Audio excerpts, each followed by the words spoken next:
morning, my little dumpster fire babies. How are you all doing this morning? If this is your first time here, hi, my name is Carrington. Even if this is not your first time here, you've been here a time or two, but you have not yet hit that subscribe button or clicked the little bell, I absolutely invite you to do so. If you enjoyed this type of content, make sure you guys give this video a thumbs up, and let's go ahead and let's dive on into today's video, which I know is late, okay, it's late. I'm late to everything. And that is talking about the 10 worst products that I tried in 2022. I had more than 10, but just like in my favorites, I wanted to make this short and condensed, so we are going to talk about just my top 10 worst.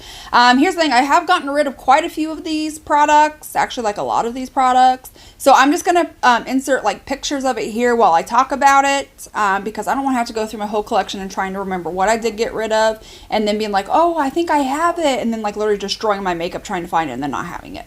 So everything that I hate, because all my favorites I obviously kept. So everything I hate is going to be put here. So number one is going to be the Jaclyn Cosmetics. They came out with like that Perfector where I still don't even know. Like you could use it as a primer or you could use it as like a foundation. That was terrible, at least for my skin. I could not get it to work as a primer. It would just stick. So I have really dry skin. It would just stick to my texture or dry patches and it would not blend out. And then if I used it as a primer and it got stuck there, then when I would go over with a foundation, no matter if it's one of my tried and true foundations, it just looked atrocious. It would just keep lifting the foundation. It was not good. I tried to love it. I even tried like mixing some like oil, like regular oil, my Ritual to Feel Thorn oil, the Jaclyn oil, to try to make it maybe like a little bit smoother, and I don't know what it was. I could just not get this to work for me. It just clung to every texture, every dry patch. It would just pill up. It was very unflattering. Next up, I tried the Morphe X Disney. They came out with like the Disney, like the Mickey Mouse mirror. They came out with like a Mickey Mouse giant palette, which I have back there, a Mickey Mouse like 9-pan palette.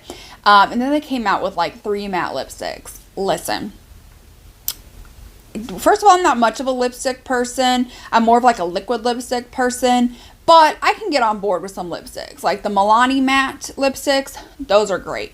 The Juvia's Place lipsticks, those are great. So with them being like, oh, this is going to be really nice and matte, I was like, okay, this might be like a super great option for not having to use a liquid lipstick. Like maybe this will work great. Nope. No, they are so matte that it makes them so dry that you cannot use them because they are so dry. Like it was literally like when I was putting on my stuff, it's dragging my lips as I was putting it on. Like it was just like dragging. It was so dry. It hurt to go on. Listen, I don't mind a matte lipstick, right? I don't even mind a lipstick once in a while, but it should not hurt having to go on. I remember filming that video and it just hurt so bad. And then trying to get it off hurt just as much. I know beauty is pain, but that is not one of the things I am willing to negotiate. I'm not willing to be in pain for that. Absolutely not. No, thank you. Next up is the Milk Makeup Rise Mascara. I have heard so many people say that they love this. And listen, if you bought this and you love it, I am here for it. Because I don't want y'all spending your money on something that you hate. I want you guys to spend your money on something you love. This just didn't work out for me. I have very specific preferences for what I like in a mascara. This was very flaky, and it wasn't like, I mean it was, but like even like putting it on as I was coating my lashes, it would just flake down. Like there would be chunks that would fall on my face as I was putting it on. And then throughout the day as I wore it, it would still flake even some more. And I didn't feel like it made my lashes super incredible that I was like willing to brave through the amount of flakiness both during application and after application for me to be like, this is an okay product, this is a meh product, or this is a favorite. Nope. There are better mascaras out there. I really love, like if I'm going to do like a mascara combo, I love to do the Maybelline Lash Sensationalist, the Sky High, Sky High, and I think it's Maybelline 2, like the Falsies mascara. I love those two together. That is beautiful, but the milk one, like even if I combined it with something else, it just still flaked, and it made my lashes like come together like a Christmas tree. And I am not here for that. Probably one of the worst foundations I have not only tried in 2022, but I tried ever, period, is the Danessa Myricks Yummy Skin Foundation. Now, when I would watch her videos on how to use this, because when I first got it, because I really do like some of Danessa Myricks products, like her Lightwork palettes, those are phenomenal. Fantastic. I do even like the Yummy Skin Primer. That's good too. So I was really, really, really excited for this. I was so excited for this product. It did not make my skin look yummy at all. It was bad. It was so bad. I then was like, okay, maybe I'm not using this product right. So I watched like videos, tutorials of people who were making it work. I tried those exact steps. Like exactly. To the point where I was like, let me go out and buy these products that they are using so I can make this work. Because I don't want it to not work. No, I still could not get it to work. It was just so heavy. It did not matter if I literally put a dime size. No, not even a dime size, because that's like still too big. Like literally a little tiny doppel that for any other foundation would not cover your whole face, right? But this one really teeny tiny microscopic dot would still cover your face and just look horrendous. It emphasized every single texture. It did not sink in the skin. It just sat on my skin. Any dry patches, texture I have, you are going to know about it. Space was going to know about it. If you were in Mercury, you were going to see it. It was just awful. It was unflattering. That and the Jaclyn are probably some of the worst that I have tried ever. Just period. Ever. Next up, and I feel like this is sacrilegious. Okay, but it was bad. Those are the Unearthly Cosmetics Popchromes. They were supposed to be like these duochromes that were like a liquidy and they were in a pot. Okay, I have tried those so many times. On video, I tried using them as an eyeliner. And there was no chromeness to it. Like, it was just like one color, and I really wanted it to be chrome. So then I had tried it, putting it on the lid. It creased horribly. And again, you don't see a shift.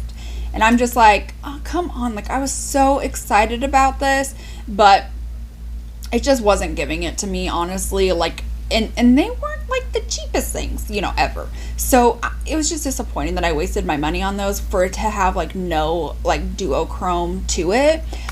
Whereas like this, which is from Kaleidos, by the way, when I put this on, like you can see the shift in it. And that's something that I really, really love about those. But it's just, you couldn't get that with the Unearthly. And again, it just creased. I have hooded eyes, obviously. They crease. But that, I was just like, ooh. Like, you know how like a aluminum tinfoil, right? You ball it up, you put it back out, and you just see all those creases and crinks in it. And you're just like, this doesn't look good. This aluminum foil doesn't look good. My eyes just did not look good. Next up are going to be GLAMLITE lip liners. I think they delved into lip liners this year, maybe end of last year. I definitely tried them just the beginning of this year. No. Kind of similar to the Morphe Disney lipsticks. They're just dry and they hurt, and they're like actual pencils. It almost feels like I had to do what my mom did when I was little. If you guys are old enough to remember that your parents doing this, or you did this, or whatever the case may be, but like you would have like an eyeliner or something, and you'd have to like warm it up with like a lighter to get it to actually like smoothly go on. That's what I'm talking about, is like I felt like I needed to do that. It just hurt so much going on, and the pigmentation just wasn't there either for like the amount of pain that you get. That's probably one of my least favorite lip liners I have ever used. Next up is going to be the Makeup Revolution, this super dewy skin tint. I tried this at first and I thought it was really cute. I was sadly mistaken because I've tried to use it other times, and honestly, it will stick in just one area, and then you cannot get it to blend, and it literally just looks like a giant blotch on your skin all day long. Like, it literally just like, and then it doesn't blend out. and then it just looks awful. It looks so bad. Does not wear well.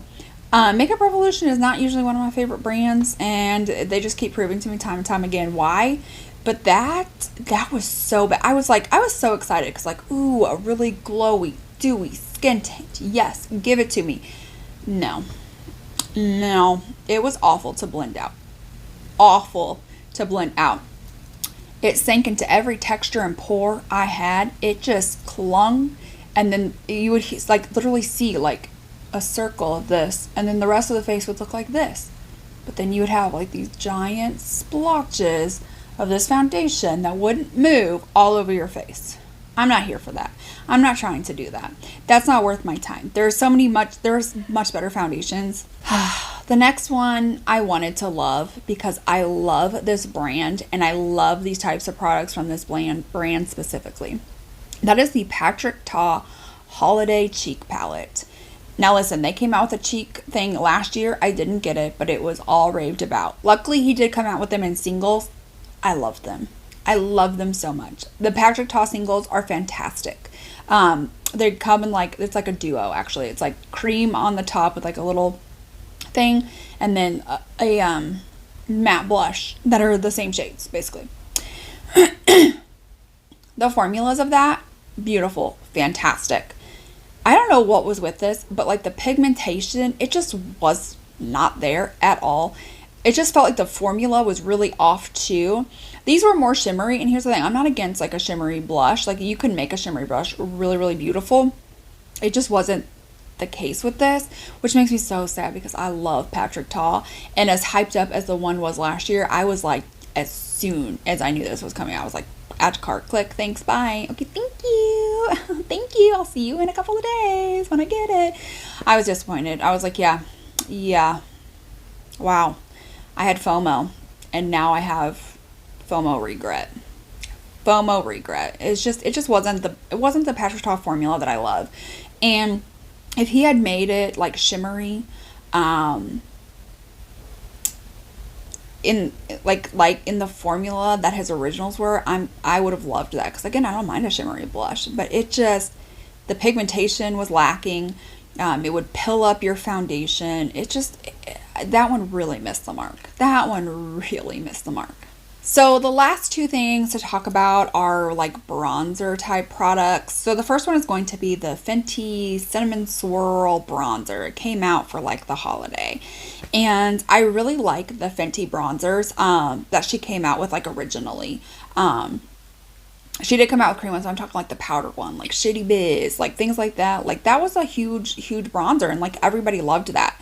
So I was like, oh, this is like a little bit of a shimmery bronzer. My mistake. It is a shimmery bronzer. Yes, it is. It is a shimmery bronzer, and I don't mind a sheeny bronzer. This was a highlighter. They should not have marketed this as a bronzer. They should have sold this as a highlighter for like a deeper skin tone, because it was awful. First of all, so pigmented that it looked muddy, cakey, did not blend well, did not sink into the skin. It literally just like a giant patch of mud was on your face, and it was so shimmery. Like it looked like highlighter, blush, highlighter. No, it was the level of sheen, the level of glitteriness to it is like beaming into space, like beaming into outer space. Okay. The sonars, no, they're not, the satellites are picking it up. That's how sheeny it is. I don't want a bronzer that sheeny. So the very last one is from Makeup by Mario. Again, this is a brand that I love. He came out with a powder bronzer. I think it was supposed to be like a 3-in-1. It just wasn't working for me because it was just so tiny that you could, like, there was a highlighter, one like a setting powder kind of thing, and like a bronzer, but like the pan size was just like so small that like whenever you would try to put a brush in, like you would just swirl all of them together, and then it just looked awful. It did not look good on the skin. I thought it was like cool and like innovative to have like all three. Like I get where he was going with this. It just wasn't good. The execution just wasn't there. I think if he came out with like separates, I think those would be good, which I know he already has, but maybe separates in those formulas, I don't know. It just was not it was just not a good product. So that is it for today's video, sharing the top 10 products that I hated in 2022. Let me know some of your products that you absolutely hated down below in the comment section. If you enjoyed this video, definitely give this video a thumbs up. Don't forget yet to hit that subscribe button, click the little bell. Thanks for coming, hanging out with me, and I will see you all in my next one.